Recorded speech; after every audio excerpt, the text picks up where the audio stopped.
Man, I was just sitting there making 20-second clips. Over and over and over. He's going to make part 1, 2, all the way up to 12, and I thought, this is dumb. Look, I just got to talk about this Karen thing again. I know I look like hell. It's fluorescent light, and I didn't take a shower this morning, and blah, blah. I took one last night, though. But look, the whole Karen thing, it's so, I step back, and I'm looking at it from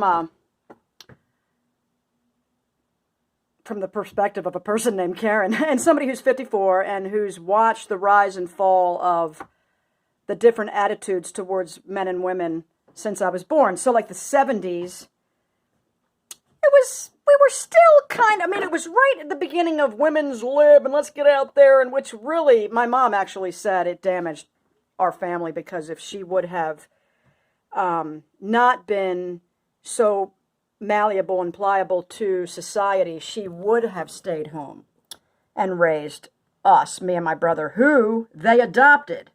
Which was my dad's point. He was like, girlfriend, we didn't adopt someone else's children so that someone else can raise them. Like, I make enough money, and you can stay home and raise these children that we desperately struggled to get. Money, paperwork, red tape, whatever it took to get their hands on us, right? My dad was right about this. And my mom told me later in life, she was like, yeah, I should have listened to your dad. But anyway, she admitted to having fell for societal expectations. So they whip these women up going, you can have it all. You can have a family and a career and a blah, blah, blah. Well, you can. But it's very rare when someone does all of those things well, because it takes a lot out of a person to do each one of those things well. Well, that being said, they ran a whole, and the way that the system has been shaped and created makes it nearly impossible to do it because of the confines, the 9 to 5 and blah, blah, blah. But so anyway, what was my point? Let me pause this for a second, get back on track. Okay, so the bored housewives of the 70s had to go back to work because they were just bored, it was terrible. And I get it. After a while, things do get, but it doesn't mean you can't be involved in other things. But this is the thing. They push the women out to have a career. Okay. Then they get in the workplace. Then the affairs begin between the men and the women in the workplace because they're spending more quality time together, working problems out together than they're with their spouse, because working together builds a relationship. So boom, here we have all these workplace affairs, all these divorces, and then the cycle begins again. The latchkey kids, the blah, blah, blah, the TV injecting it in our brains. And then they tell the little girls, keep being strong, man, be strong. And be free with your bodies. Get out there and shake that booty and get yourself some D and whatever. Okay, we did it. My mother was horrified. Well, I did it. I was very low-key about it. But then it was, oh my gosh, all these young girls are total sluts and whores. Let's cut them down. So first it's, don't be a frigid bitch. You think you're better than us, and that's why you won't have sex. And then when you do have sex, it's, oh my God, you're such a slut. Girls didn't know which way to turn. Boys, you didn't have sex, you're a fag, you're a pussy, you're a whatever. And then if you do have sex, you're a dog. You don't care about these girls. What are the boys supposed to think?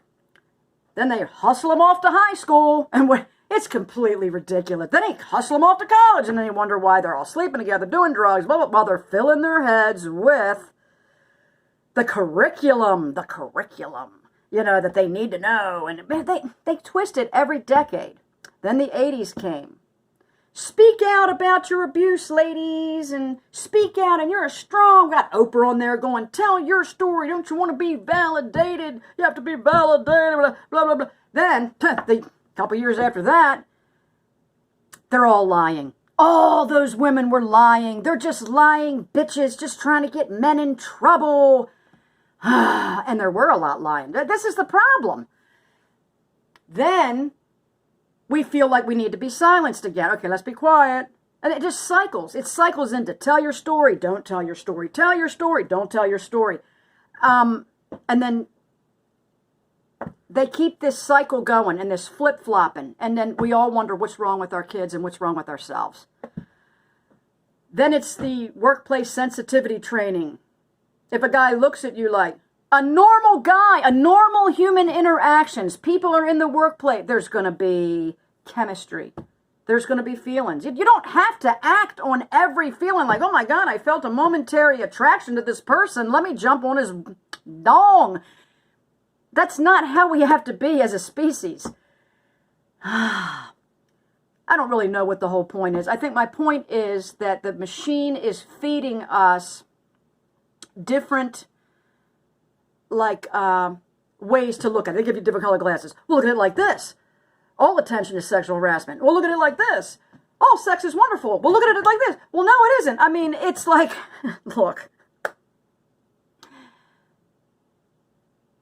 I know how I feel about it all, but it's like I always run into gray areas. I think we're all running into gray areas. And then with the whole social media thing, everybody's there. Well, not everybody, but most people are there. I'm only on YouTube, and it's bad enough.